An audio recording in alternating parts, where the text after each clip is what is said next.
ஆண்டவராகிய இயேசு கிறிஸ்துவின் நாம் மேம்படுவதாக இந்த நாளில் உங்கள் யாவரையும் பார்ப்பதிலே மிகுந்த சந்தோஷம். த ஹோல் பைபிளே ஒரு நபரை குறித்து ஏசப்பா என் இருதயத்துக்கு ஏற்றவன் அப்படின்னு சொல்கிறாருன்னா ஆப்வியஸ்லி இட் இஸ் டேவிட். நம்ம எல்லாருக்கும் தெரியும். ஏன் ஜோசப் அவருக்கு இருதயத்துக்கு ஏற்றவனா இல்லையா? மோசஸ் அவருடைய இருதயத்துக்கு ஏற்றவனா இல்லையா? ஆபிரகாம் இல்லையா? அப்போது ஆண்டவர் பார்ஷாலிட்டி பார்க்குறாரா டேவிட் மேலே மட்டும் அப்படின்னு கேட்டால் கிடையவே கிடையாது. அப்போஸ்தலர் 13:22 அதற்கான தெளிவான விளக்கத்தை கொடுக்க நான் உங்களுக்கு வாசிக்கிறேன். பின்பு அவர் அவனை தள்ளி தாவீதை அவர்களுக்கு ராஜாவாக ஏற்படுத்தி ஈசாயின் குமாரனாகிய தாவீதை என் இருதயத்திற்கு ஏற்றவனாக கண்டேன் அப்படின்னு சொல்லிட்டு ஃபுல் ஸ்டாப் வைக்காம எனக்கு சித்தமானவைகள் எல்லாம் அவன் செய்வான் என்று அவனை குறித்து சாட்சி கொடுத்தார். ரொம்ப அழகான ஒரு காரியத்தை சொல்றார். இங்கிலீஷ்ல ரொம்ப அழகா இருக்கு. He will do everything that I want him to do. ரொம்ப அழகான ஒரு காரியம். He will do everything that I want him to do. நான் விரும்புவதை, எனக்கு சித்தமானவைகள் எல்லாம் அவன் செய்கிறபடினால் என்று அவனுக்கு ஒரு சாட்சி கொடுத்தார். சார், இன்னைக்கு நீங்களும் காட்ஸ் ஹார்ட்டு க்ளோஸாக மாறணுமா?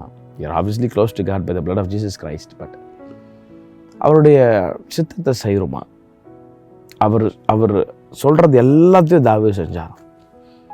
நமக்கு அப்படி ஒரு ஆண்டர் ஐடியா கொடுக்குறாருன்னா நம்ம என்ன பண்ணுவோம்? நம்ம ஆண்டர்கிட்ட ஒரு ஐடியா கொடுக்குறோம். இது இப்படி பண்ணலாம், இப்படி பண்ணலான்ட்டு. சவுல் அப்படி தான் பண்ணார்.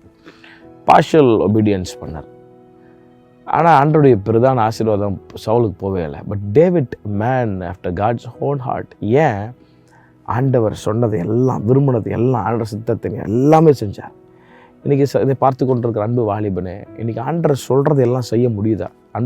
இந்த சத்தத்தை கேட்டுக்கொண்டிருக்கிற அன்பு சகோதரியை, அன்பு சகோதரனே, ஆண்டவர் சொல்கிறது எல்லாத்தையும் செய்ய முடியுதா?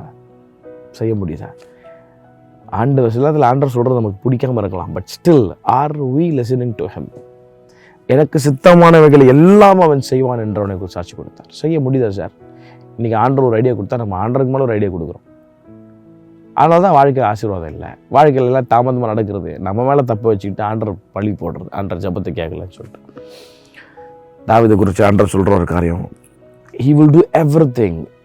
கவனிச்சு பாருங்களேன். he will do everything that I want him to do. அதுதான் உண்மையான ஆசீர்வாதம். இன்றைக்கி ஆண்டவர் சொல்லுறது வேணான்னா அது வேணாம், அவ்வளோதான். அதில் வேறு ஆப்ஷன், அதில் அடம் பிடிச்சி, அதில் ஜோம் பண்ணி இது கண்டிப்பாக எனக்கு வேணும், அது ஆல்ரெடி வேணான்னு சொல்லிட்டாரு, இதுதான் வேணும் அப்படின்னு ஒத்த காலில் நிற்கிறது. இந்த இந்த இந்த இந்த இடத்துல வேணாம், அது கிளம்பி போனால் அதில் இல்லை எனக்கு இதுதான் பண்ணுவேன் அப்படின்னு ஒத்த கால் நிற்கிறது. அது ஆண்டவருடைய திட்டத்தில் வரலன்னு நினைக்கும் போது அது விட்டுறணும், அவ்வளோதான். அதில் போராடிட்டு ஜோம் பண்ணணும் கூட. இன்றைக்கி ஆண்டவர் விரும்புகிற ஒரு காரியம், எனக்கு சித்தமானவைகளை எல்லாம் சித்தமானதான் செய்வீங்களா? இன்றைக்கி ஆராய்ந்து பாருங்கள். நம்ம நிதானித்து ஆராய்ந்தால் நியாயம் தீர்க்கப்படும். ஆண்டவரே, உமக்கு சித்தமானவைகளை எங்களுக்கு கற்றுத்தாங்க அப்படின்னு சொல்லி பாருங்கள். அந்த ஃபுல் பிளஸ்ஸிங் நீங்கள் ஆண்டவர் விரும்பாத ஒன்று காரியத்தை செய்யும் போது, பழைய ஏற்பாட்டில் இருக்கிற ஆண்டவர் இப்போ இல்லை. It's very gracious. அதெல்லாம் தரமாட்டான்லாம் கிடையாது. இன்னும் விட்டு தொலை, இது அடம் பிடிச்சுன்னே இருக்குன்னு சொல்லிட்டு விட்டுருவார். ஆனால் என்ன ஒன்று, அந்த ஃபுல் பிளஸ்ஸிங், ஃபுல் பொட்டன்ஷியல் அதில் வராது. டெஃபினெட்லி வராது. நான் வாழ்க்கையில் நிறைய எக்ஸ்பீரியன்ஸ் பண்ணியிருக்கிறேன். But when we obey to the will of God, தேவ சித்தத்துக்கு நாம் கீழ்ப்படியும் போது, நம்ம அர்ப்பணிக்கும் போது, அந்த பரலோகத்திற்குரிய அந்த திட்டங்கள், ஆசீர்வாதங்கள் எல்லாத்தையும் கற்றுத் தருவாங்க. கவனமாக செயல்படுங்க, தேவ சித்தத்தை செய்யுங்க. கர்த்தர் எல்லாரும் ஆசீர்வதிப்பாராக. ஆமென்.